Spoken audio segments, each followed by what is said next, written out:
हरे कृष्णा। आप सभी भक्तजनों का स्वागत है आज के सत्र में। सत्र का शुभारंभ हम पहले श्री मंगलाचरण के साथ आरंभ करेंगे। ओम अज्ञानतिमिरान्धस्य ज्ञानाञ्जनशलाकया चक्षुरुन्मिलितं येन तस्मै श्रीगुरुवे नमः। श्रीचैतन्यमनोभीष्टं स्थापितं येन भूतले स्वयं रूपः कदा मह्यं ददाति स्वपदान्तिकम्।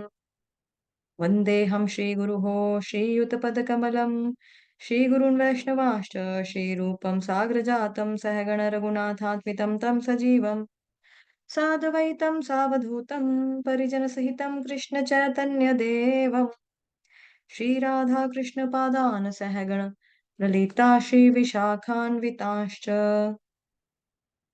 नमः ॐ विष्णुपादाय कृष्णप्रेष्ठाय भूतले श्रीमते भक्ति वेदांत स्वामिन्निति नामिने नमस्ते सारस्वते देवे गौरवाणी प्रचारिणे निर्विशेष शून्यवादी पाश्चात्य देशतारिणे नमो महावदान्याय कृष्ण प्रेम प्रदायते कृष्णाय कृष्ण चैतन्य नाम्ने गोर्त्विषे नमः। हे कृष्ण करुणा सिंधो दीनबंधो जगत्पते गोपेश गोपिका कांत श्री राधा कांत नमोस्तुते। तप्त कांचन गौरांगी श्री राधे वृंदावनेश्वरी वृषभानुसुते देवी प्रणमामि हरिप्रिये। वाञ्छाकल्पतरुभ्यश्च कृपा सिन्धुभ्येव च पतितानां पावनेभ्यो वैष्णवेभ्यो नमो नमः। जय श्री कृष्ण चैतन्य प्रभु नित्यानंद श्री अद्वैत गदाधर श्रीवासादि गौर भक्त वृंद।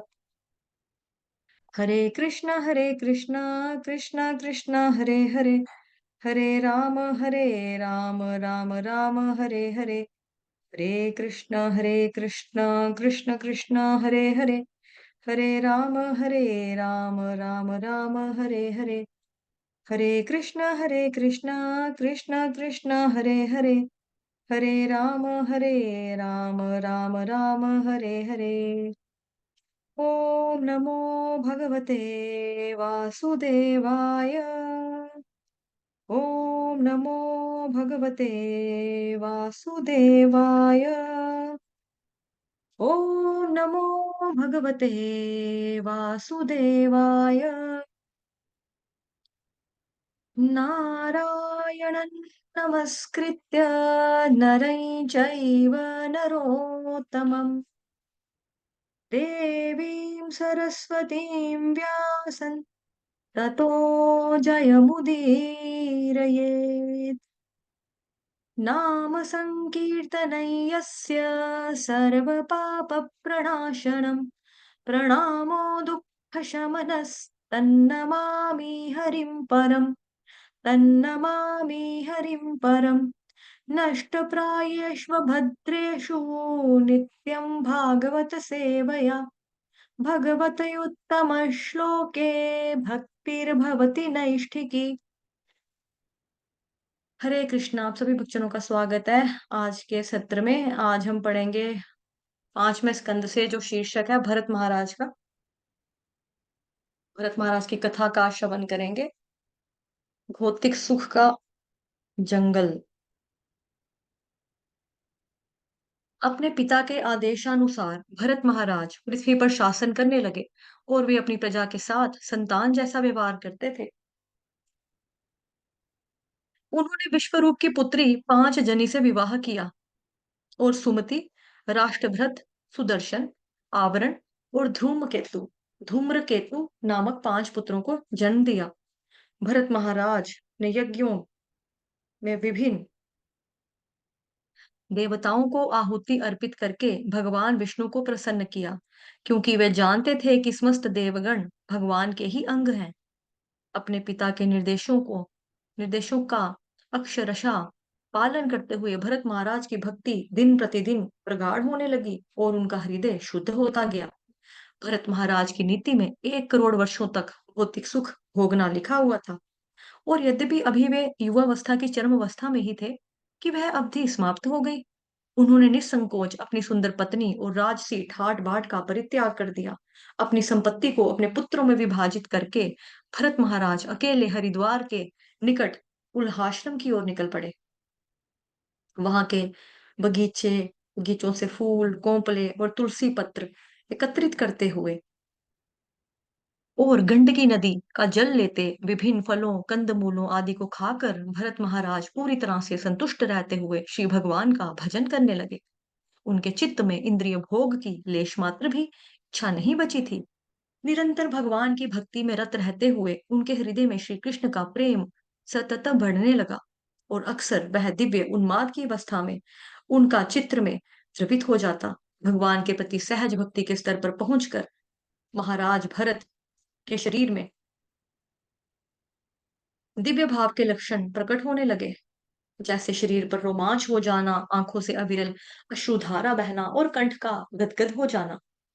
भगवान के लालिमा युक्त चरणों पर निरंतर ध्यान करने से उनका हृदय एक सरोवर के समान बन गया और वह दिव्य प्रेम के जल से भरने लगा। जब उनका मन उस सरोवर में छलांग लगाता, तो वे भगवान के भक्ति के समस्त नियमों को भूल जाते। मृग छाल से ढके भरत महाराज अत्यंत सुंदर प्रतीत होते थे। प्रतिदिन 3 बार स्नान करने के कारण उनके घुंघराले बाल सदैव सदैव लगभग गीले गीले रहते, भीगे भीगे हुए रहते। प्रतिदिन प्रातः समय वे ऋग्वेद से मंत्रों का उच्चारण करते हुए सूर्यमंडल पर निवास कर रहे भगवान श्री नारायण की उपासना किया करते।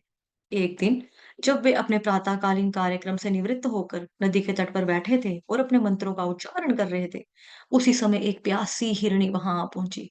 आंखें मूंदे प्रसन्नचित्त वह पानी पी ही रही थी कि अचानक निकट से किसी शेर ने भीषण गर्जना की और उस हिरनी को शेर की भीषण गर्जना सुनाई पड़ी। स्वभाव से हिरण को मृत्यु का अत्यंत भय होता है, इसलिए उत्कंठा में उसके नेत्र सदैव इधर उधर डोलते रहते हैं। जैसे ही उस हिरणी ने सिंहनाद को सुना, वह अत्यंत भयभीत हो गई और आतंकित नेत्रों से चारों तरफ देखने लगी।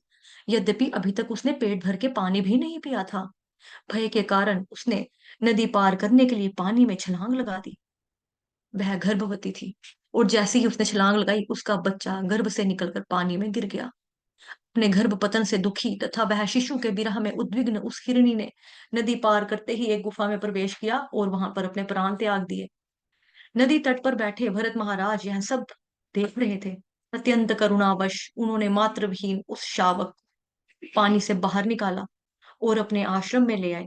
महाराज भरत प्रतिदिन उसे हरी घास खिलाकर पालने पोसने लगे। उन्हें सदैव चिंता रहती कि कोई अन्य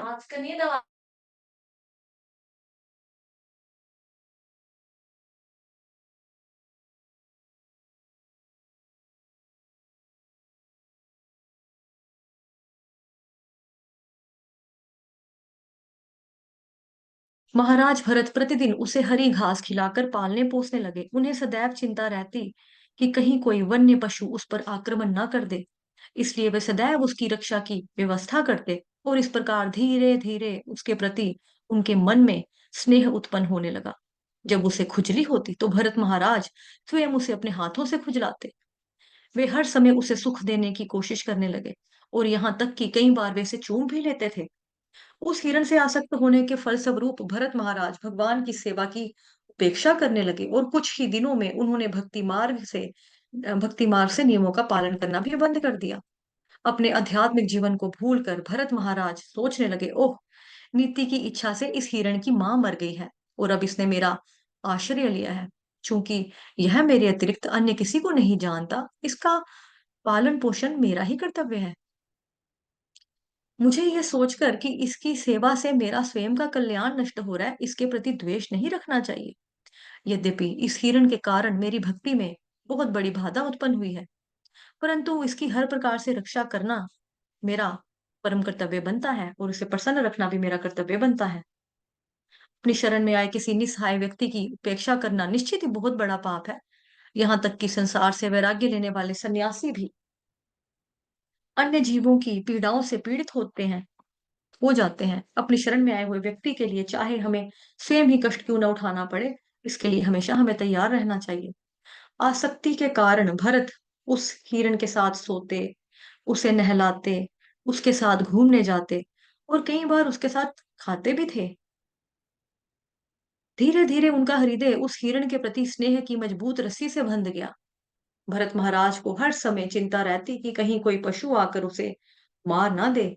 इसलिए वन में कुशा, घास, फूल, लकड़ियां, पत्ते, फल, कंदमूल, जल आदि के लिए जब भी वो कहीं पे सामान की व्यवस्था करने के लिए लेके जाते, तो उस हिरण के बच्चे को साथ में लेकर चले जाते। उस हिरण की बचकानी हरकतों को देखकर भरत महाराज का हृदय मंत्रमुग्ध हो जाता और कई बार स्नेहवश वे उसे उठाकर अपने कंधों पर बिठा लेते। उसके प्रति उनका प्रेम इस सीमा तक पहुंच गया कि वे हर समय उसे अपनी गोद में रखते और जब सोते तो अपनी छाती से लगाकर सोते।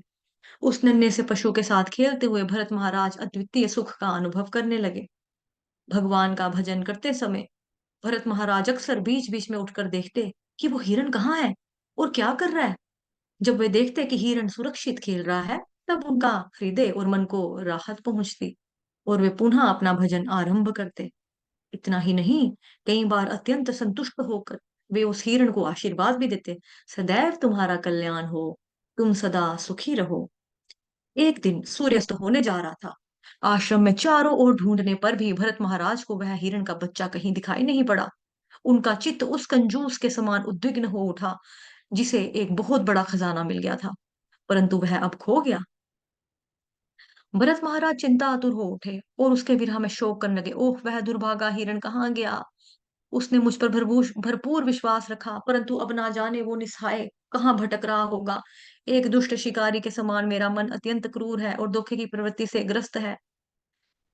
निश्चित ही उस अभागे प्राणी की उपेक्षा करके मैंने अपनी श्रद्धाहीनता को सिद्ध किया है, परंतु क्या वह अब फिर कभी लौट कर आएगा?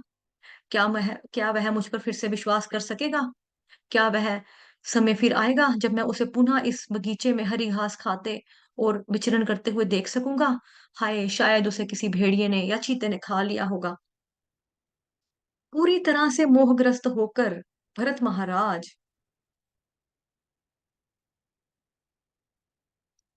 उस हिरण की खेल कटारियों का स्मरण करते हुए एक पागल व्यक्ति के समान बातें करने लगे। वह राजकुमार हिरण मेरे मर्माहत हृदय को शांत करने के लिए कब यहाँ लौटेगा? शायद मैंने अपने जीवन में कभी कोई पुण्य कर्म किया ही नहीं है, अन्यथा वह अभी तक लौट कर आ चुका होता। जब मैं आंखें मूंद कर ध्यान का स्वांग भरता था, तो वह हिरण सकुचाता हुआ अपने नरम सींगों से मुझे स्पर्श करता था और स्नेह भरे क्रोध में मेरे चारों ओर चक्कर लगाता। जब मैं यज्ञ के लिए कुशा घास रखता, तो वो हिरन खेलते-खेलते अपने दांतों से उन्हें छूकर उन्हें भी दूषित कर देता। मैं उसे डाँट कर झिड़क देता था और वह डर कर शांत हो जाता और कहीं दूर जाकर बैठ जाता था। इस प्रकार बातें करने के बाद महाराज भरत उठे और जंगल की ओर निकल पड़े। जब उन्होंने उस हिरन के पैरों के चिन्ह देखे, तो वे प्रेम के वशीभूत होकर उसकी प्रशंसा करने लगे। हे भरत, पृथ्वी की तुलना में तुम्हारी तपस्याओं का कोई मूल्य नहीं है, क्योंकि इस पृथ्वी में ने महान तपस्याएं की थी। इसलिए उसकी सतह पर हिरण के ये सुंदर और शुभ चरण चिन्ह प्रकाशित हुए हैं। इन चरण चिन्हों के कारण यह धरती स्वर्गकामी ब्राह्मणों द्वारा यज्ञ करने के लिए सर्वाधिक उपयुक्त स्थान बन गई है। आसमान की ओर देखते हुए भरत ने काले धब्बों से युक्त चंद्रमा को देखा, जो हिरण के ही समान दिखाई दे रहा था। उन्होंने कहा, क्या उस हिरण को अपने घर से भटका हुआ देखकर चंद्रमा वन्य पशुओं से रक्षा करने के लिए उसे आश्चर्य देगा? मेरे लिए वह हिरण मेरे पुत्र से भी बढ़कर था। उसके विरह में मेरा पूरा शरीर मानो जंगल की अग्नि में दहक रहा है। मेरी पीड़ा को देखकर चंद्रमा मुझ पर उसी प्रकार अमृत की वर्षा कर रहा है, जिस प्रकार एक मित्र अपने मित्र पर आए तेज ज्वर को देखकर उस पर जल उड़ेल देता है। इस प्रकार भरत महाराज अनियंत्रित इच्छाओं से द्रवीभूत हो उठे। उनकी चेतना में उस हिरण के बच्चे के अतिरिक्त अन्य कोई विचार नहीं था। प्रतीत होता था कि वे अपने किन्हीं पापमय कार्यों के कारण अपने भजन से गिर गए थे। अन्यथा अपने परिजनों, राज्य आदि को भक्ति मार्ग में बाधा समझकर उनका परिपूर्ण त्याग करने के बाद यह कैसे संभव हो सकता है कि व्यक्ति एक साधारण से हिरण से आसक्त हो जाए? यद्यपि प्रतीत होता है कि भरत महाराज अपने किसी पूर्व कर्मों के परिणाम से प्रभावित थे। परंतु चूंकि वे भगवान के एक महान भक्त थे, यह सिद्धांत उन पर लागू नहीं होता। निष्कर्ष यही है कि वे स्वेच्छा से उस हिरण से अत्यधिक आसक्त हो गए थे और इस प्रकार उन्होंने अपने आध्यात्मिक जीवन की उपेक्षा कर दी।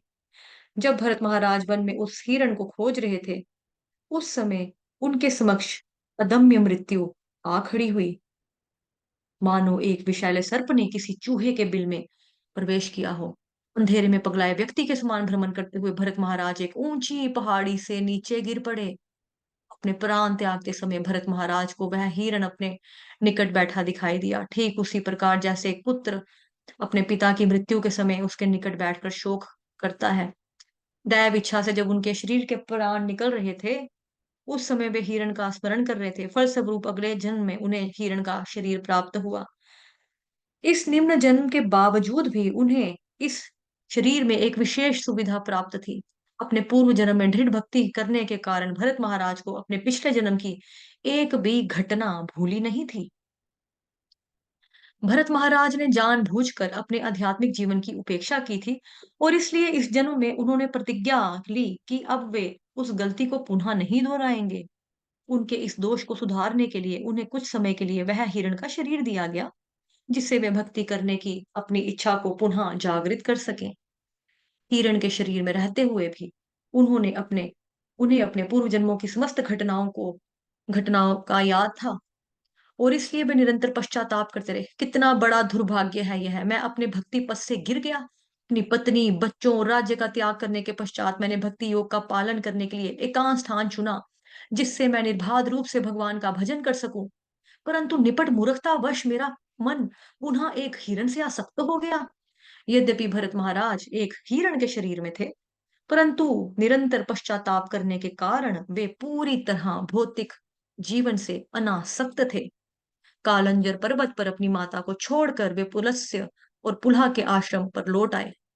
वहां रहते हुए भरत महाराज अत्यंत सावधानी पूर्वक किसी भी कुसंग से दूर रहने लगे। बिना किसी को अपने पूर्व जन्म की जानकारी दिए वे प्रतिदिन सूखी घास खाकर अपना शरीर पालते पोसते और नियमित रूप से नदी में स्नान करते हुए अपनी मृत्यु की प्रतीक्षा करने लगे। अंततः उच्च स्वर में भगवान से प्रार्थनाएं करते हुए उन्होंने उस हिरण के शरीर को त्याग दिया। उन्होंने कहा, संपूर्ण सृष्टि के नियंता तथा प्रत्येक जीव के हृदय में परमात्मा रूप में निवास करने वाले हे पूर्ण पुरुषोत्तम भगवान, आप समस्त यज्ञों और योग सिद्धियों के मूर्तिमान स्वरूप हैं। आप सुंदर हैं, अत्यंत सुंदर हैं। मैं आपको प्रणाम करते हुए शरीर त्याग रहा हूँ और आशा करता हूँ कि निर्बाध रूप से सदा के लिए अब मैं आपकी प्रेम भक्ति में संलग्न हो सकूंगा। इसके पश्चात भरत का जन्म एक अत्यंत शुद्ध ब्राह्मण के घर में हुआ,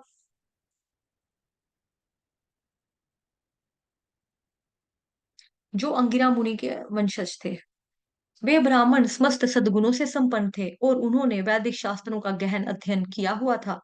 वे सदैव संतुष्ट, सहनशील, मृदु तथा अद्वेषी रहते थे। आत्मज्ञानी भक्त के रूप में वे सदैव भगवान की भक्ति में लीन रहते हुए उनका चिंतन किया करते थे। अपनी पहली पत्नी से उन ने 9 समगुण पुत्रों को जन्म दिया। अपनी दूसरी पत्नी से उनकी जुड़वा संतानें हुई, एक पुत्र और एक पुत्री।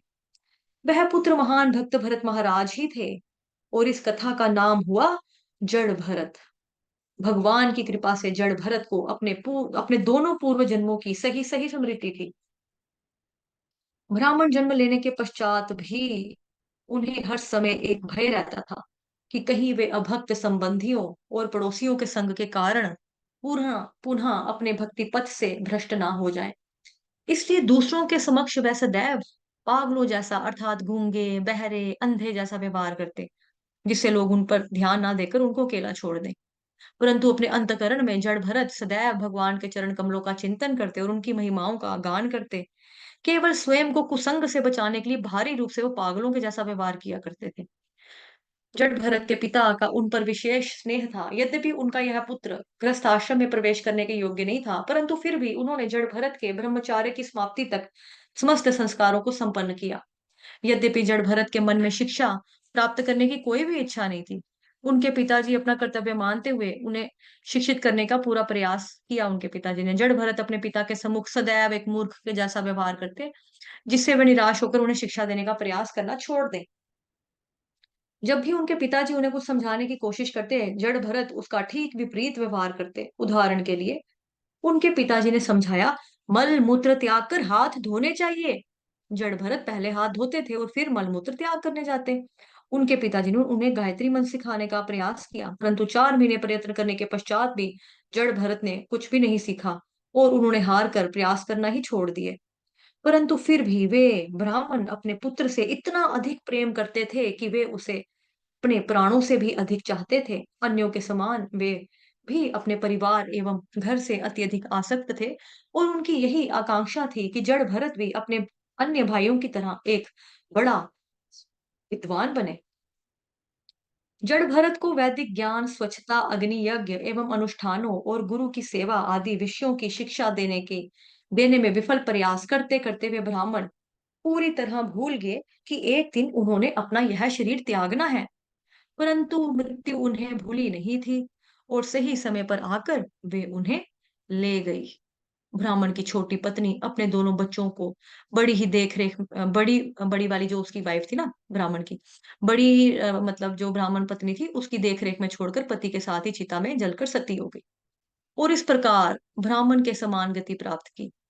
जड़ भरत के पिता की मृत्यु के पश्चात उसके 9 सौतेले भाइयों ने उनकी शिक्षा के लिए कोई प्रयास नहीं किया, क्योंकि वे उन्हें जड़ बुद्धि और निपट मूर्ख मानते थे। यद्यपि ये 9 भाई ऋग्वेद, सामवेद और यजुर्वेद में वर्णित समस्त कर्मकांड और अनुष्ठान करने में पारंगत थे, परंतु भक्ति का लेश मात्र ज्ञान ना होने के कारण वे जड़ भरत की महान अवस्था को समझकर उसकी सराहना नहीं कर पाए। ऐसे लोग जो 2 पैरों वाले मनुष्य शरीर में पशुवत थे, वे सदैव जड़ भरत के साथ दुर्व्यवहार करते, क्योंकि जड़ भरत सदैव गूंगे, बहरे और अंधे के जैसा व्यवहार किया करते थे। परंतु उन्होंने ना तो कभी किसी का प्रतिरोध किया और ना ही उन्हें अपनी श्रेष्ठ स्थिति के विषय में अवगत करवाने का प्रयास किया। जड़ भरत को भिक्षा, बेगारी अथवा स्वेच्छा से प्राप्त जो कुछ भी मिल जाता, चाहे वो स्वादिष्ट होता या स्वाद विहीन, वे उसे खाकर संतुष्ट रहते। चूंकि वे शारीरिक चेतना से पूरी तरह परे थे, इसलिए उन्होंने कभी इंद्र तृप्ति के लिए कुछ भी नहीं खाया। उनका शरीर एक बैल के समान गठीला था और सर्दी, गर्मी, वर्षा, तूफान की परवाह किए बिना उन्होंने कभी अपने शरीर को वस्त्रों से ढकने का प्रयास नहीं किया। वे भूमि पर लेटकर ही सो जाया करते थे और चूंकि वे कभी स्नान भी नहीं करते थे, इसलिए मैला कुचला शरीर होने के कारण उनका आध्यात्मिक तेज आच्छादित हो चुका था। वे केवल गंदा सा एक लंगोट पहनते थे और उनका जनेऊ बहुत समय पहले ही काला हो चुका था। चूंकि जड़ भरत अपने भोजन के लिए कार्य करते थे, इसलिए उनके सौतेले भाइयों ने इसका लाभ उठाया और उससे खेतों में कड़ा परिश्रम करवाने लगे। वास्तव में जड़ भरत को इस बात का तनिक भी ज्ञान ज्ञान नहीं था कि किस कार्य को किस प्रकार किया जाता है। इसलिए बदले में उसके सौतेले भाई ने उसे टूटे हुए चावल, चावल का भूसा, कीड़ा लगा हुआ अनाज अथवा भोजन पकाते समय बर्तन की पेंदी से चिपक कर जला हुआ भोजन उसे दे देते। फिर भी जड़ भरत को जो कुछ भी मिलता वो उसे अमृत मानकर बिना किसी दुर्भावना के स्वीकार कर लेते। उस समय शूद्र परिवार से संबंध रखने वाले डाकुओं का एक सरदार आया। वह पुत्र प्राप्त करने की इच्छा से भद्रकाली देवी को किसी जड़ पुरुष की बलि देना चाहता था। उसने एक ऐसे व्यक्ति को पकड़ भी लिया जो पशु जैसा ही था, परंतु वह रात के अंधेरे में ही वहां से भाग निकला। सरदार ने अपने आदमियों को किसी अन्य नर पशु की खोज करने के लिए भेजा और वे लोग चावल के उस खेत में पहुंचे जहां जड़ भरत जंगली हिरणों तथा सूरों से खेती की रक्षा करने के लिए खेतों में पहरा दे रहे थे। जैसे ही उन डाकुओं ने जड़ भरत को देखा, वे समझ गए कि उनके उद्देश्य के लिए यह व्यक्ति सर्वो सर्वोपयुक्त है, मतलब परफेक्ट है। ठीक है। प्रसन्नता पूर्वक उनके चेहरे खिल उठे। जड़ भरत को रस्सियों से बांध कर वे भद्रकाली के मंदिर में ले गए। यद्यपि जड़ भरत इतने शक्तिशाली थे, वे चाहते तो उनके बंधन को तोड़कर भाग सकते थे, परंतु उन्होंने किसी भी प्रकार का प्रतिरोध नहीं किया। वे पूर्ण रूप से भगवान की कृपा पर अवलंबित थे। अपने मनगढ़ंत अनुष्ठानों के अनुसार डाकुओं ने सबसे पहले जड़ भरत को अच्छी तरह से नहलाया और फिर उन्हें नए वस्त्र पहनाए।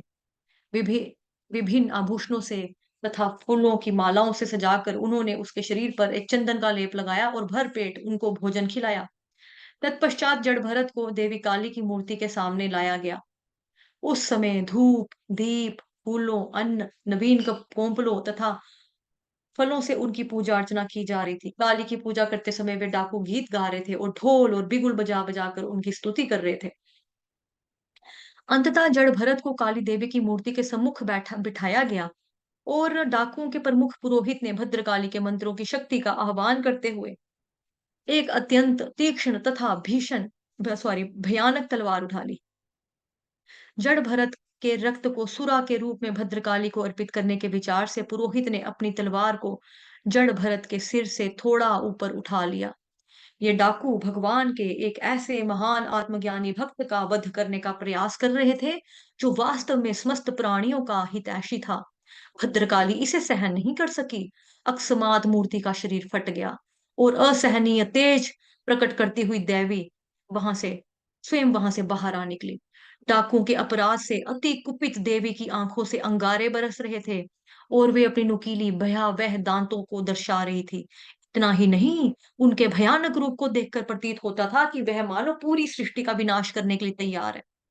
अपनी वेदी से छलांग लगाकर काली ने पुरोहित के हाथों से वो तलवार छीनी और अत्यंत फुर्ती से डाकुओं के सिरों उनके धड़ों से अलग करने लग गई। तब वे अपने डाकनियों और पिशाचनियों सहित उनकी गर्दनों से बहते रक्त को पीने लगी जैसे मानो वह कोई सुरा हो। नशे में मदोन्मत्त होकर देवी और उनकी संगनियां उच्च स्वर में गाने लगी और इतने भयावह रूप से नृत्य करने लगी मानो वे संपूर्ण ब्रह्मांड को आज नष्ट कर देंगी। इस प्रकार आमोद प्रमोद करते हुए वे भूतनियां, राक्षसनियां डाकुओं के सिरों को गेंद की तरह प्रयोग करके खेलने लग गई।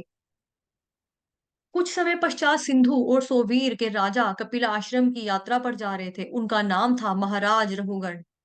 जब वे इक्षुमती नदी के तट पर पहुंचे तो उन्हें अपनी पालकी ढोने के लिए एक अतिरिक्त कहार की आवश्यकता पड़ी। उन्होंने अपने कहारों से एक बलवान व्यक्ति को ढूंढ लाने का निर्देश दिया। खोजते खोजते वे उस स्थान पर पहुंचे जहां जड़ भरत निश्चिंत होकर बैठे थे। जब उन कहारों ने जड़ भरत के सुडौल शरीर को देखा तो वे अत्यंत प्रसन्न हो गए। जड़ भरत कोई सामान्य व्यक्ति नहीं थे और इसलिए वे शूद्रों के ऐसे कार्य करने के लिए पूरी तरह से अनुपयुक्त थे। परंतु उनकी इस उच्च अवस्था को से अनजान इन मूर्ख ने बुलात उन्हें महाराज रघुगण की पालकी में जोतने का जरा भी संकोच नहीं किया। जड़ भरत पूरी तरह से अहिंसा का पालन किया करते थे। जैसे ही उन्होंने राजा की पालकी उठाई, उनकी दृष्टि कुछ ही पग दूर चल रही चींटियों पर पड़ी। यदि वे आगे बढ़ेंगे तो निश्चित ही उन चींटियों की हत्या हो जाएगी। वे हिचकिचाकर बचाते बचाते कदम बढ़ाने लगे। उनके टेढ़े मेढ़े चलने से अन्य कहारों को चलने में कठिनाई होने लगी और पालकी हिचकोले खाने लगी।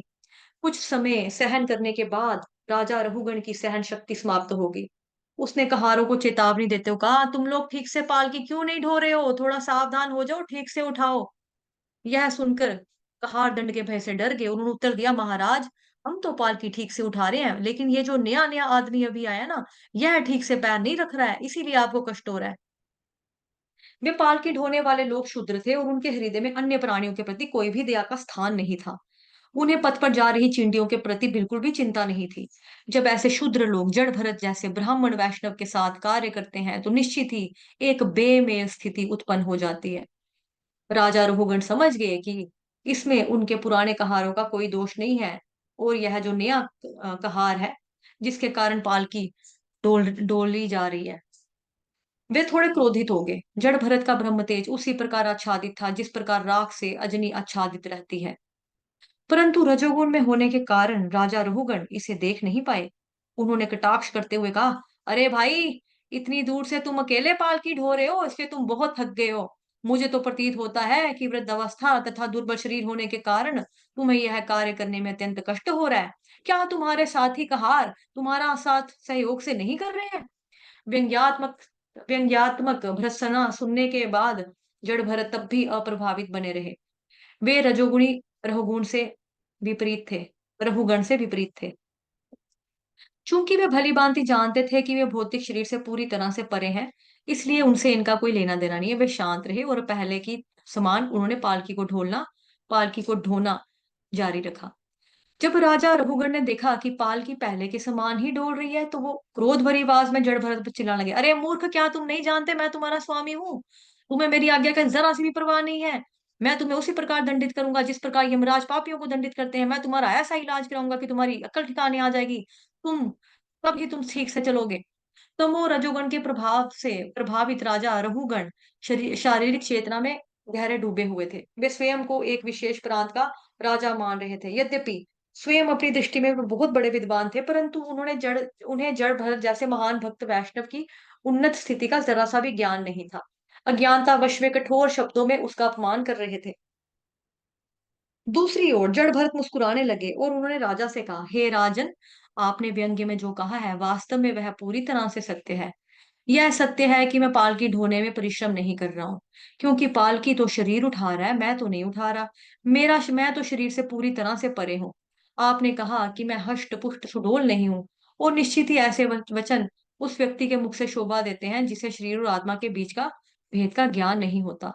हो सकता है कि किसी का शरीर पतला हो, किसी का मोटा हो, परंतु कोई भी विद्वान व्यक्ति आत्मा के विषय में ऐसी बातें नहीं करेगा। इसलिए अनजाने में ही सही आपने कहा है कि मैं बहुत बलवान नहीं हूँ। यदि इस यात्रा का मेरी आत्मा से कोई संबंध होता तो निश्चित ही मैं इसमें कष्ट का अनुभव करता। परंतु चूंकि इस कार्य में केवल मेरा शरीर नियुक्त है और इस शरीर से कोई संबंध नहीं है, इसलिए मुझे इसमें कोई कष्ट नहीं हो रहा है। शारीरिक और मानसिक कष्ट, भूख, प्यास, भय, भौतिक सुख की इच्छाएं, वृद्धावस्था, नींद, भौतिक संपत्ति के प्रति आसक्ति, क्रोध, शोक और मोह, ये सब शरीर से ही जुड़े हुए हैं। इसलिए जो व्यक्ति स्वयं को शरीर मान रहा है, निश्चित ही वह इन सब से प्रभावित होगा। जबकि शारीरिक चेतना से पूरी तरह से मुक्त होने के कारण ना तो मैं आपकी पालकी ढोने से प्रभावित हुआ हूँ, और ना ही आपके कठोर शब्दों ने मुझ पर कोई प्रभाव छोड़ा है। हे राजन, आप सोच रहे हैं कि आप स्वामी हैं और इसलिए आप मुझे आज्ञा देने का प्रयास कर रहे हैं, परंतु मैं आपको बताना चाहता हूँ कि यह मनोभावना दोष युक्त है। ये सब पद तो अस्थाई हैं। आज आप राजा हैं और मैं आपका दास, परंतु कल हमारी स्थिति इसकी विपरीत हो सकती है। वास्तव में प्रत्येक व्यक्ति भौतिक प्रकृति के नियमों के अनुसार कार्य करने के लिए बाध्य है, और उस दृष्टि से मुझे तो प्रत्येक प्राणी दास ही दिखाई देता है। हे राजन, आपने मुझे मूर्ख, जड़ तथा अनाड़ी कहा, परंतु मैं आपको केवल यह बताना चाहता हूँ कि यद्यपि बाहरी रूप से मैं एक पागल व्यक्ति के समान व्यवहार कर रहा हूँ, लेकिन वास्तव में मैं एक सिद्ध आत्मज्ञानी हूँ। मुझे दंड देकर भला आपको क्या मिलेगा? मान भी लिया जाए कि आप सही हैं और मैं एक मूर्ख हूँ, फिर भी आपकी प्रताड़ना का मुझ पर क्या प्रभाव पड़ेगा? जिस प्रकार एक मृत घोड़े को पीटने का होता है, मूर्ख व्यक्ति को दंडित किए जाने पर भी उसकी मूर्खता में तो कोई सुधार नहीं आता। नम्रता के कारण जड़ भरत कभी भी स्वयं को महान भक्त नहीं मानते थे। जिस प्रकार किसी सामान्य व्यक्ति के जीवन में आने वाले कष्ट उसके पूर्व पाप कर्मों को क्षीण कर देते हैं, उसी प्रकार जड़ भरत भी पालकी उठाने से तथा राजा की प्रताड़ना सुनकर अपने पूर्व कर्मों को क्षीण होता हुआ देख रहे थे। इसलिए अनुद्विग्न हुए बिना जड़ भरत ने राजा की बातों का सटीक उत्तर दिया और पहले के समान ही पालकी ढोने की तैयारी करने लगे। राजा रघुगण को आध्यात्मिक विषयों के ऐसी चर्चाओं में विशेष रुचि थी। जड़ भरत के मुख से उसने इतनी उच्च दार्शनिक बातें सुनी और इन बातों को सुनकर वे हक्का बक्का रह गया। उनके हृदय में मजबूती से बंधी अहंकार की गांठ ढीली पड़ने लगी और स्वयं को राजा समझ के उसका घमंड नष्ट हो गया। वे तुरंत अपनी पालकी से नीचे उतर आए। भूमि पर गिरते हुए जड़ भरत के चरणों पर अपना सिर टिकाकर उन्होंने उसे प्रणाम किया और उसे क्षमा याचना करने लगे। उन्हें ब्राह्मण के प्रति अपराध होने का भय था। नम्रता तथा पश्चाताप से भरी हुई वाणी में कहा, हे ब्राह्मण, आप इस संसार में पूरी तरह छिपकर तथा अन्यों से अनजान विचरण कर रहे हैं। आप कौन हैं? क्या आप कोई विद्वान ब्राह्मण हैं अथवा संत हैं, या फिर आप दत्तात्रेय जैसे महान मुक्त आत्माओं में से कोई एक हैं? आप यहाँ क्या कर रहे हैं? कहीं ऐसा तो नहीं कि आप यहाँ केवल हमारा उद्धार करने के लिए आए हैं? हे द्विजवर, मुझे ना तो इंद्र के वज्र का भय है, ना ही शिव जी के त्रिशूल का, ना ही यमदंड का। यदि मुझे किसी बात का भय है तो वो है ब्राह्मण अपराध का। आपके वचन आपके उच्च आध्यात्मिक स्तर को उजागर करते हैं, परंतु प्रतीत होता है कि आपने अपने गुणों को छिपा कर रखा है। क्यों आप एक मूर्ख जैसा वेश बनाकर विचरण कर रहे हैं? हे महापुरुष, आपने अभी अभी जो जो कहा है वह अक्षरशः सत्य है। मतलब एक एक वर्ड उसका सही सच है। परंतु मुझ जैसे अज्ञानी जनों के लिए इन गूढ़ बातों को समझ पाना इतना सहज नहीं है। कृपया अपने वक्तव्यों को स्पष्ट रूप से समझाएं। मुझे लगता है कि आप भगवान कपिल देव के प्रतिनिधि बनकर इस संसार में मानव जाति कल्याणार्थ प्रकट हुए हैं। हे गुरुदेव,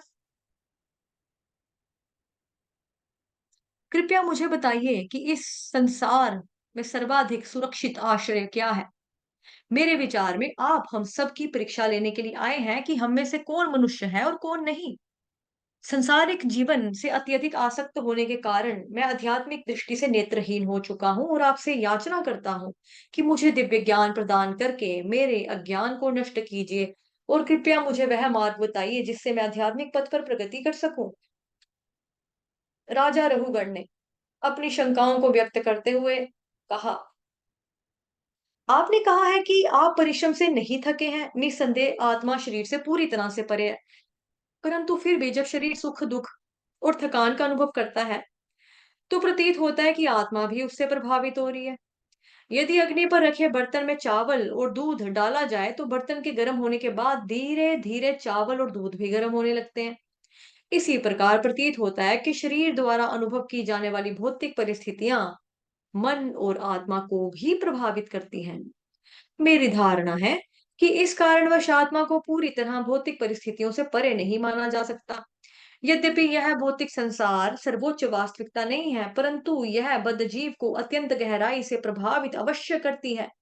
इसलिए यद्यपि भौतिक कार्य अस्थायी हैं, परंतु उन्हें असत्य नहीं कहा जा सकता है। आपने कहा कि स्वामी और सेवक का संबंध स्थायी नहीं अपितु अस्थायी है।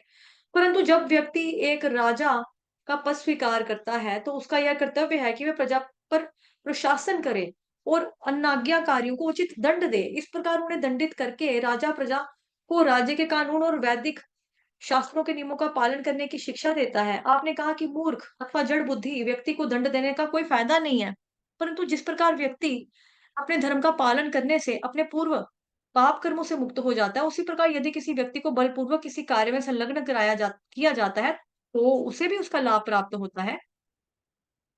हे दीन बंधु, राजा का शरीर प्राप्त करके मैं अकारण ही घमंडी बन बैठा। मैंने आपका अनादर करके आपके चरणों के प्रति महान अपराध किया है। मेरी यही याचना है कि आप कृपया मुझ पर अपनी दया दृष्टि डालें, जिससे मैं इस अपराध के घोर परिणामों से मुक्त हो सकूं। चूंकि आप शारीरिक चेतना से परे हैं और समस्त प्राणियों को समदृष्टि से देखते हैं, मैं जानता हूं कि मेरे द्वारा किए गए अपमान से आपने कुछ नहीं खोया, ना ही कुछ पाया है। दूसरी ओर मैंने आपके चरणों के प्रति अपराध किया है, इसलिए मैं चाहे शिव जी के समान महादेव भी क्यों ना हो जाऊं, यदि आप मुझे क्षमा नहीं करेंगे तो मेरा पतन तो निश्चित है। जड़ भरत ने राजा रघुगण को केवल प्राथमिक आध्यात्मिक ज्ञान दिया था, जिसमें इस संसार की प्रत्येक वस्तु को मिथ्या स्वीकार करके नेति नेति उसका त्याग किया जाता है। इसलिए एक दृष्टि से देखा जाए तो महाराज रघुगण के तर्क वैष्णव दर्शन पर आधारित है और मायावाद दर्शन का खंडन करते हैं, परंतु महाराज रघुगण शारीरिक चेतना से आसक्त थे। उनके ये तर्क व्यवहारिक दृष्टि से सही थे और उसकी शारीरिक चेतना की उपज थे।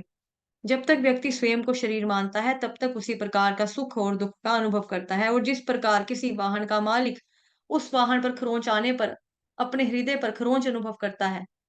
परंतु यह सब भावनाएं अत्यधिक आसक्ति का परिणाम है और जैसे ही हम अपनी आसक्ति को समाप्त करते हैं, हम अब इन भावनाओं से मुक्त हो जाते हैं। जड़ भरत ने उत्तर दिया, हे राजन, यद्यपि आपको इन विषयों का अधिक अनुभव नहीं है, फिर भी आप एक विद्वान के समान बातें करने का प्रयास कर रहे हैं। वास्तविक ज्ञानी व्यक्ति आपके समान बातें नहीं करते और इसलिए आपको विद्वान नहीं माना जा सकता है। आपने स्वामी और सेवक के संबंधित जो भी बातें कही हैं, वे सब भौतिक कार्यों के अंतर्गत आती हैं। इन विषयों में रुचि लेने वाले लोग भौतिक यज्ञ करते हैं और इसलिए वे कभी आध्यात्मिक प्रगति कर नहीं पाते। जिस प्रकार सुबह उठने पर रात्रि समय देखे के सारे सपने झूठे और निरर्थक हो जाते हैं, उसी तरह से इस संसार अथवा अगले संसार में भोगे गए समस्त सुख दुख तुच्छ हैं। जब व्यक्ति ज्ञान के इस स्तर पर पहुंचता है तो उस समय भौतिक सृष्टि के विभिन्न विषयों पर मार्गदर्शन करने देने वाले वेद भी व्यक्ति को प्रत्यक्ष दिव्य ज्ञान प्रदान करने के में अपर्याप्त सिद्ध हो जाते हैं। जब तक व्यक्ति का मन प्रकृति के 3 गुणों द्वारा दूषित है, तब तक वह एक स्वच्छंद और अनियंत्रित हाथी के समान व्यवहार करता है। इंद्रियों के माध्यम से अनियंत्रित मन अपने पाप और पुण्य कर्मों के दायरे को बढ़ाता है और इस प्रकार इंद्रिय भोग की अपनी इच्छाओं को पूरा करने के प्रयास में वह काम, क्रोध और लोभ से ग्रसित हो जाता है। फलस्वरूप उस जीवात्मा का मन उसे देवताओं, मनुष्यों तथा निम्न प्राणियों की विभिन्न योनियों में भ्रमण करवाता रहता है। मनीषियों का कहना है कि भौतिक शरीर, बंधन तथा मुक्ति इन सब का कारण मन ही है। जब मन इंद्रिय भोग में लिप्त रहता है, तो वह जीवात्मा को इस संसार में बांधता है और उसके फलस्वरूप उसे अत्यंत कष्ट प्राप्त होते हैं। परंतु भौतिक भोगों के प्रति अनासक्त होने पर भी यही मन मुक्ति का कारण बनता है। जब दीपक की बाती ठीक प्रकार से नहीं जलती, तो वह दीपक को काला कर देती है, परंतु ठीक प्रकार से जलने पर वह सर्वत्र उजाला करती है और दीपक भी काला नहीं होता। इसी प्रकार जब मन भौतिक इंद्रियों से निरासक्त हो जाता है, तो वह कृष्ण भक्ति का शुद्ध प्रकाश प्रदान करता है। कृष्ण भक्ति से विहीन व्यक्ति के मन में माया शक्ति नाना प्रकार के विचार तथा धारणाओं का निर्माण करती है और इस प्रकार से ये सब विचार अनादिकाल से उनके मन में संचित हो रहे हैं। कई बार वे विचार जागृत अवस्था में और कई बार स्वप्नावस्था में प्रकट होते हैं। एक मुक्त पुरुष अत्यंत स्पष्टता से इस पूरी प्रक्रिया को देखता है। इस संसार में मन ही समस्त कष्टों तथा यातनाओं का मूल कारण है। चूंकि मन रोग, शोक, मोह, आसक्ति, लोभ और शत्रुता से ग्रस्त रहता है, वह जीवात्मा को भौतिक जीवन से बांध देता है और उसे विश्वास दिलाता है कि यही उसका वास्तविक जीवन है। हे राजन, गुरु और भगवान के प्रति दृढ़ भक्ति के अस्त्र से अपने मन पर विजय प्राप्त करने का प्रयास करो। राजा रघुगण ने कहा, हे महापुरुष, आपके वचनों ने शास्त्रों में पाए जाने वाले समस्त विरोधाभासों को समूल खंडन कर दिया है। इसलिए मैं आपकी सादर वंदना करता हूँ। हे ब्राह्मण श्रेष्ठ, मैं अत्यंत दूषित हूँ और मेरी दृष्टि को गर्भ रूपी सांप ने डस लिया है। यद्यपि मेरी चेतना भौतिक रोग से ग्रस्त है, फिर भी मैं आपके अमृत सदृश उपदेश मुझे इस पीड़ा से राहत देने के लिए एक औषधि का कार्य कर रहे हैं। बस केवल एक कठिनाई है कि आपके रहस्यमयी उपदेश मेरी समझ से परे हैं। इसलिए इसलिए मैं आपसे निवेदन करता हूँ कि आप मुझे सरल और सहज रूप में बताइए, जिससे मैं उनको सार के रूप में स्वीकार करके लाभान्वित हो सकूं। जड़ भरत ने उत्तर दिया, राजन, इस पृथ्वी पर हम मनुष्यों सहित अनेक प्रकार के प्राणी हैं। इनमें से कुछ चर हैं और कुछ अचर। यहाँ विभिन्न शरीरों के विभिन्न नाम हैं, परंतु देखा जाए तो केवल मिट्टी का ही रूपांतरण है और जब वो शरीर नष्ट हो जाते हैं, तब वे पुनः पृथ्वी में विलीन हो जाते हैं। विभिन्न भौतिक तत्वों ने एक मिश्रण को कहार कहा जाता है, जिनके पैर हैं, टखने हैं, घुटने हैं, जांघें हैं, छाती है, सिर है, परंतु मूल रूप से वे पृथ्वी से ही बने हैं। इन कहारों के कंधों पर लकड़ी की पालकी रखी है, जिसके भीतर तथा कथित सोवीर सौवीर नरेश बैठे हैं। राजा का शरीर भी उन्हीं भौतिक तत्वों से बना है, परंतु उस शरीर में रहते हुए वह मिथ्या से ही स्वयं को राजा मान रहा है। वास्तव में वे बिना वेतन के आपकी पालकी ढोने वाले ये कहार इस अन्याय के कारण अत्यंत कष्ट भोग रहे हैं। आपने क्रूरता और निर्दयता पूर्वक इन कहारों को अपनी पालकी ढोने के लिए बाध्य किया हुआ है। इसे जानते हुए भी मिथ्या अहंकारवश आप सोच रहे हैं कि आप अपनी प्रजा के संरक्षक हैं। राजा का कर्तव्य है कि वह भगवान के प्रतिनिधि के रूप में कार्य करे और आध्यात्मिक पथ पर प्रगति करने में प्रजा की सहायता करे। परंतु जब राजा अपनी प्रजा का उपयोग अपनी इंद्र तृप्ति करने में लगाता है, तो उसका पतन हो जाता है। इस सृष्टि में दिखने वाली प्रत्येक वस्तु अस्थायी जड़ पदार्थ से बनी है, परंतु इस सब के पीछे परम सत्य परमेश्वर है। विद्वान जन उन्हें वासुदेव कहते हैं और वे ही एवं परमात्मा के मूल कारण है। हे प्रिय रहुगण, जब तक व्यक्ति अपने पूरे शरीर को महान भक्तों की चरण धूलि से आलोपित नहीं करता, तब तक वह परम के सत्य को नहीं समझ सकता। पूर्व जन्म में मैं संपूर्ण पृथ्वी का राजा भरत था और समस्त भौतिक कार्यों से स्वयं को पूरी तरह से मुक्त करके मैंने एक महान आध्यात्मिक प्रगति की थी। लेकिन दुर्भाग्यवश अपने आध्यात्मिक कर्तव्यों की उपेक्षा करने के कारण मैं एक हिरण के छोटे से बच्चे के प्रति अनुरक्त हो गया। फलस्वरूप मुझे अगला जन्म हिरण का लेना पड़ा। परंतु भगवान की निश्चल भक्ति के कारण मुझे उस हिरण के शरीर में अपने पूर्व जन्म और अपने पतन का कारण हमेशा याद रहा। इसलिए इस जन्म में मैं स्वयं को भौतिकतावादी लोगों के संग से बचाने के लिए एक पागल व्यक्ति के समान विचरण करता रहता हूँ। जड़ भरत का हृदय महाराज रघुगण के प्रति दया से भर गया था। उन्हें और अधिक ज्ञान प्रदान करने के लिए वे भौतिक सुख के जंगल का वर्णन करने लगे। जड़ भरत ने कहा, बद्ध जीव भौतिक प्रकृति के 3 गुणों के प्रभाव में इस संसार में प्रवेश करता है और यहाँ अत्यंत कठोर जीवन जीता है। उसकी दृष्टि में उसके समस्त कार्यों के केवल 3 फल होते हैं, पुण्य पाप मिश्रित। इससे परे अन्य कुछ ना देख पाने की वजह से वह दिन रात कठोर परिश्रम करता है। उसकी स्थिति उस व्यापारी के समान होती है जो कुछ ऐसी वस्तु एकत्रित करने के लिए जंगल में प्रवेश करता है जिन्हें बाद में बेचकर वह धन कमा सके। इस जंगल में अत्यंत गहन झाड़ियां और लताएं हैं, परंतु जब बद्धजीव इनका आश्रय लेता है तो मक्खियां मच्छर उसे काट कर पीड़ा देते हैं। कई बार वह जंगल में गंधर्वपुर दिखता है और कई बार उसे अचानक भागते हुए भूत दिखाई देते हैं जो आकाश में उल्कापात जैसा प्रतीत होता है। सफलता प्राप्त करने के उद्देश्य से जंगल में इधर उधर दौड़ते हुए व्यापारी बवंडर में फंस जाता है। आंखों में धूल जाने के कारण वो देख नहीं पाता कि वो किस दिशा में जा रहा है अथवा उसे किस दिशा में जाना चाहिए। जंगल में विचरण करते हुए कई बार उसे अदृश्य झिल्लियों की कर्कश आवाज सुनाई देती है और कई बार उल्लुओं की चित्कार से उसका दिल दहल उठता है। कई बार अत्यधिक भूखे होने की वजह से वे एक वृक्ष की शरण लेता है जिस पर ना तो फल लगे होते हैं और ना ही फूल। कई बार अत्यधिक प्यासा होने की वजह से वो बहुत दूर पानी दिखाई देता है, उसे उसको पीने के लिए दौड़ने लगता है, परंतु मृग मरीचिका होने के कारण उसे पानी भी प्राप्त प्राप्त नहीं होता। कई बार वह कम गहरी नींद में छलांग लगाकर अपनी ही हड्डियां तोड़ लेता है और कई बार भोजन की लालसा में प्रत्याधिक कंजूस लोगों से भीख मांगता है और कई बार वह जंगल की आग में झुलसकर पीड़ित होता है और कई बार राक्षसों के हाथों अपना धन गवाकर अत्यंत निराशा और हताशा का अनुभव करता है।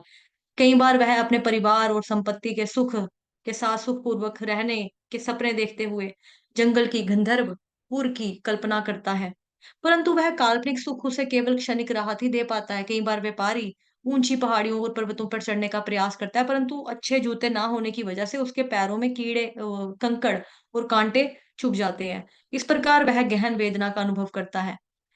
कई बार असफल होने पर व्यापारी अत्यधिक क्रोधित हो जाता है और अपने अपने परिजनों पर मन की भड़कन निकालता है।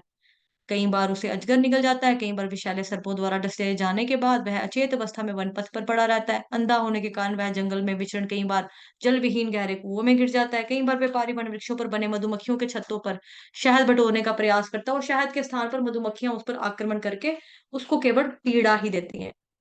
कई बार स्वयं को अत्यधिक ठंड, चिलचिलाती गर्मी, भयंकर तूफान, मूसलाधार वर्षा से बच पाने में अक्षम वह व्यापारी गहन आंतरिक व्यथा का अनुभव करता है। कई बार अत्यधिक दरिद्रता के कारण वह अपने परिवार के साथ सुख भोगने के लिए एक अच्छा घर भी नहीं बना पाता और हमेशा दूसरों से धन मांगता रहता है।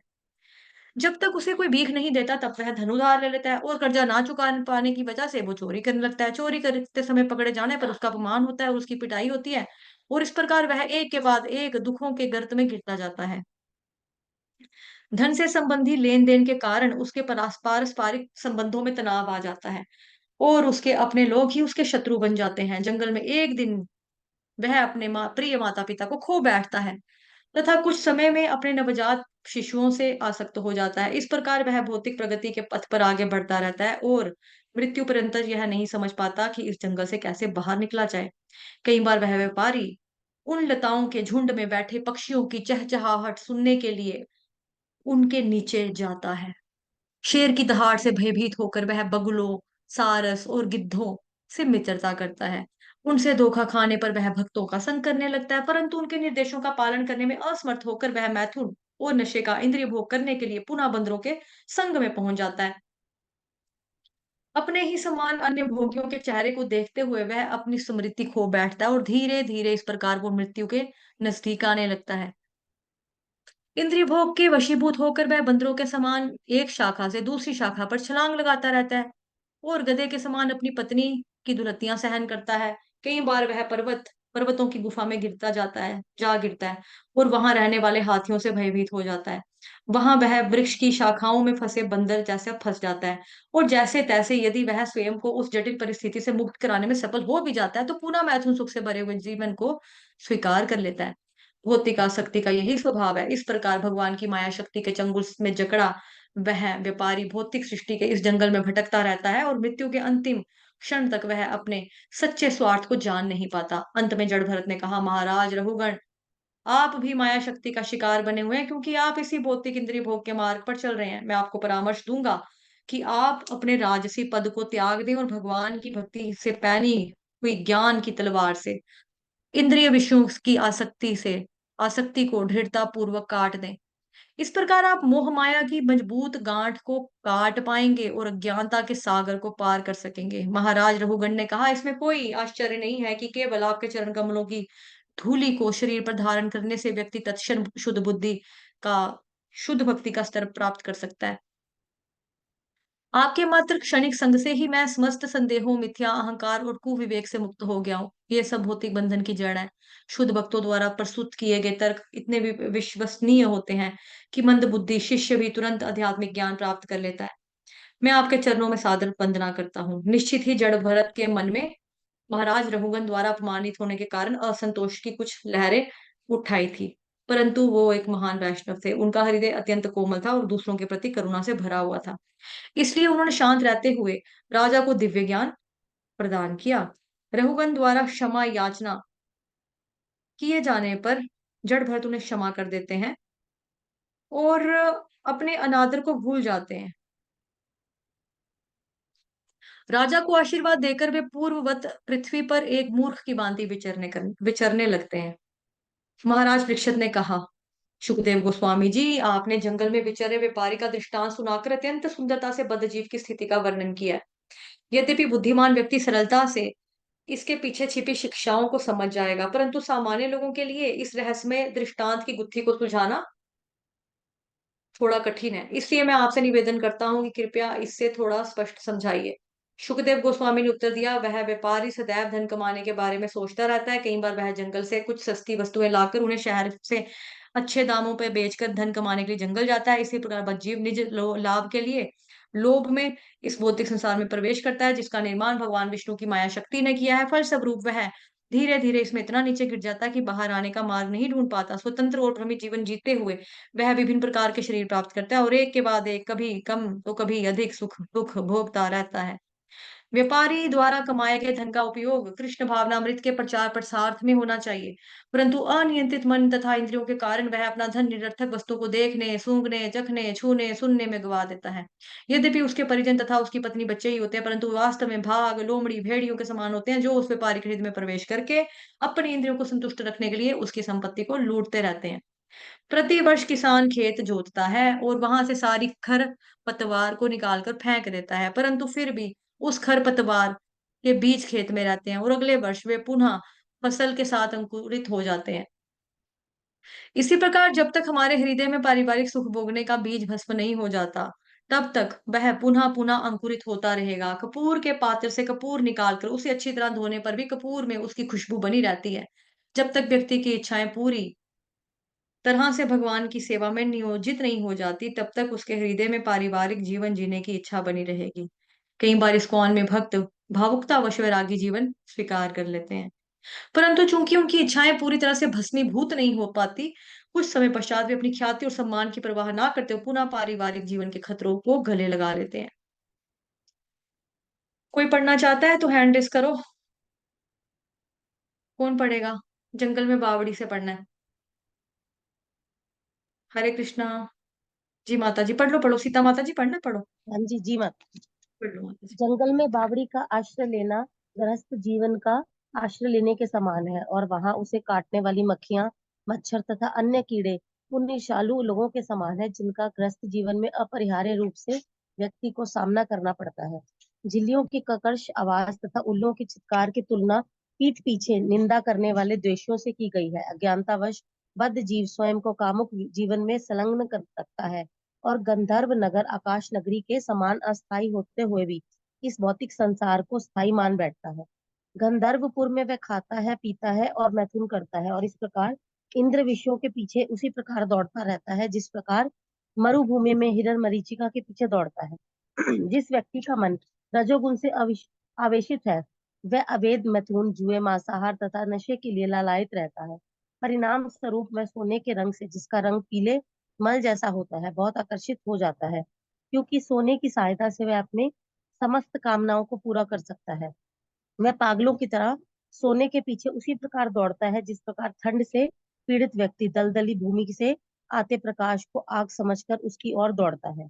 कई बार तूफान कामावेश में पत्नी की सुंदरता से आकर्षित से उठी धूल द्वारा अंधा होकर व्यक्ति मैथुन संबंधी नियमों का उल्लंघन करता है। वह अनैतिक रूप से भोग करते हुए भूल जाता है कि ऊपर बैठे देवतागण उसके प्रत्येक कार्य का लेखा जोखा रख रहे हैं और भावी दंड उसकी प्रतीक्षा में है। जब व्यक्ति ऐश्वर्य विहीन हो जाता है तो सहायता के लिए वह भौतिकवादी धनी व्यक्ति के पास जाता है और उन जीवन जीवित मुर्दाओं की तुलना पुण्यहीन वृक्षों की तरह विषैले कुओं से की गई है।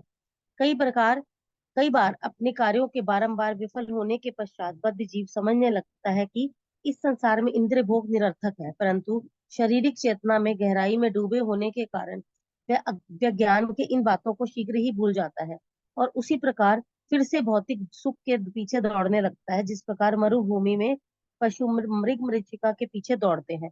कई बार भौतिक जीवन की अपनी दहकती इच्छाओं को जंगल की आग के समान शांत करने के लिए वह साधुओं और स्वामियों के छद्म वेश में घूम रहे नास्तिकों का आश्रय लेने के लेकर फलहीन आशीर्वाद प्राप्त करता है। उनके संग में उसकी बुद्धि भ्रष्ट हो जाती है और उसकी तुलना कम गहरी नदी से की गई है। इस प्रकार अपने तप्त जीवन को शांत करने में असफल और शत विक्षत अंगों के साथ वह बद्ध जीव केवल अपनी पीड़ाओं में वृद्धि करता है। वह व्यापारी कठोर श्रम से धन कमाता है, जो उसे अपने जीवन से भी अधिक प्रियकर होता है, परंतु राक्षसों के समान राजा आय के नाम पर भारी कर लगाकर उसकी संपत्ति को छीन लेते हैं और इस प्रकार वह बहुत अधिक निराश हो जाता है। इस कई बार जब व्यक्ति अन्यों को शोषण करने के बाद भी अपना खर्चा वहन नहीं कर पाता, तो वह अपने पिता अथवा पुत्र की धन संपत्ति पर अवैध कब्जा कर लेता है। कई बार वह कल्पना करता है कि उसके पिता अथवा दादा ने उसके पुत्र अथवा पोते के रूप में फिर से उसके घर में जन्म लिया है और इस प्रकार वह स्वप्न में लिए गए सुख के समान अस्थायी सुख का अनुभव करता है। दूसरे शब्दों में ये सुख केवल मानसिक होता है। कई बार वह व्यापारी ऊंची पहाड़ियों और पर्वतों पर चढ़ना चाहता है। इनकी तुलना अनेक बड़े बड़े कठिन कार्यों से की गई है, जो अक्सर गृहस्थ जीवन में व्यक्ति को करने होते हैं, जैसे अपने पुत्रों और पुत्रियों की शिक्षा तथा उनका विवाह। इन कर्तव्यों का निर्वाह करते समय गृहस्थ जिन लोग कठिनाइयों से गुजरता है, उसकी तुलना उस व्यापारी के पैरों में चुभने वाले कंकरों और कांटों से की गई है।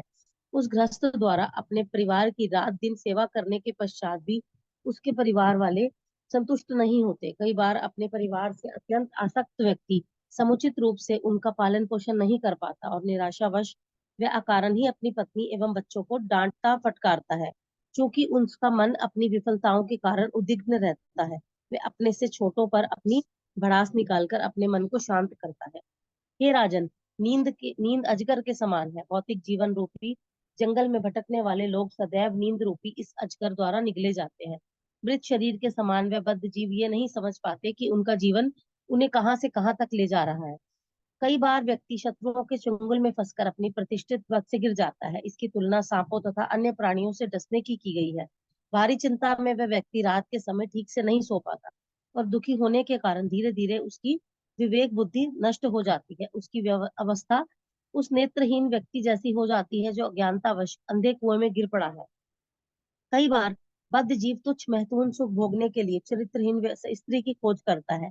इसकी तुलना मधुमक्खी के छत्ते से शहद देने के प्रयास से की जाती है। परिणाम स्वरूप वह व्यक्ति उस स्त्री के संबंधियों द्वारा प्रताड़ित तथा अपमानित किया जाता है।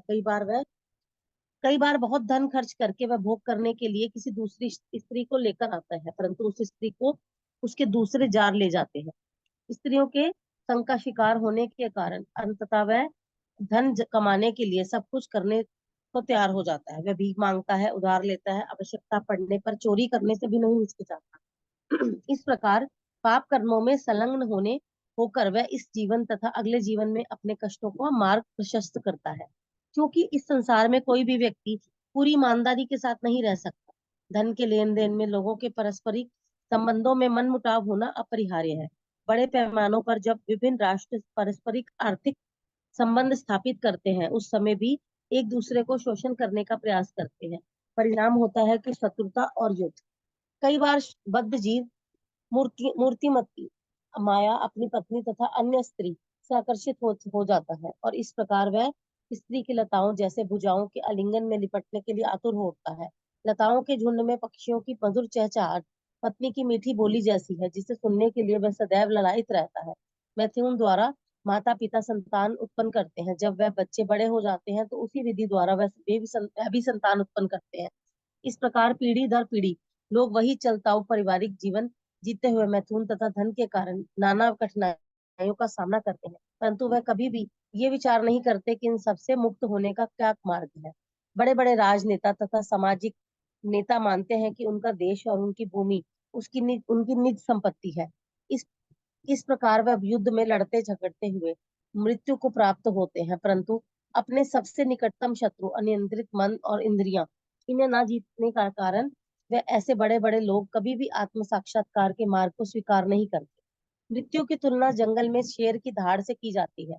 जब व्यक्ति अपने समक्ष उस मृत्यु को देखता है तो वह अपनी रक्षा के लिए किसी दूसरे व्यक्ति की पूजा करने लगता है, परंतु दुर्भाग्य से वह पूर्ण पुरुषोत्तम भगवान की शरण न लेकर उन ढोंगियों का आश्रय लेता है, जिनकी तुलना सारस, बगुलों, कौओं तथा गिद्धों से की जाती है।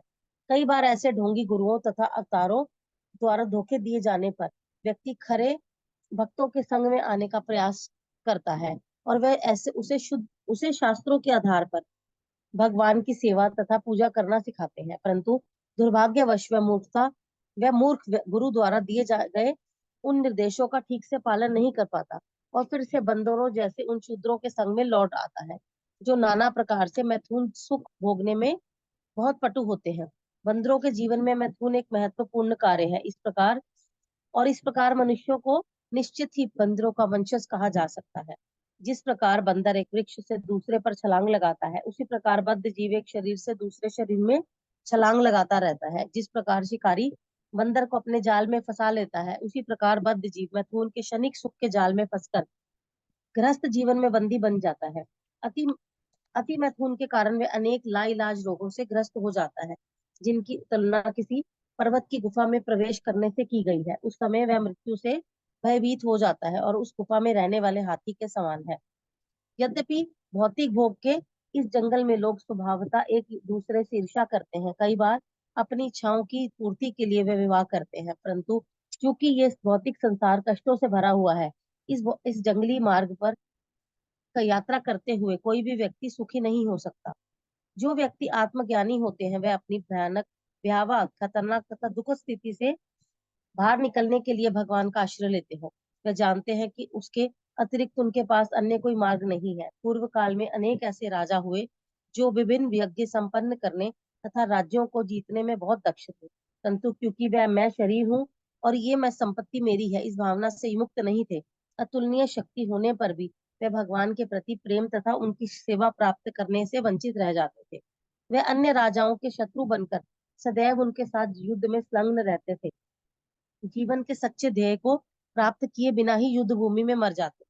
हे महाराज परीक्षित, जड़ भरत द्वारा दिखाया गया मार्ग गरुड़ जैसे लोग यात्रा करते हैं, और उपयुक्त उपयुक्त शारीरिक चेतना से सामान्य मक, ग्रस्त राजा सामान्य मक्खियों जैसे हैं। जिस प्रकार एक मक्खी गरुड़ के समान उड़ान नहीं भर सकती, उसी उसी प्रकार ये महान राजा और नेता अपनी कल्पनाओं में भी भक्ति पथ का अनुगमन नहीं कर सकते। दूसरी ओर महाराज भरत इतने महान थे कि उन्होंने युवावस्था में अपनी सुंदर पत्नी, सुशिक्षित बच्चों तथा भव्य साम्राज्य का परित्याग कर दिया।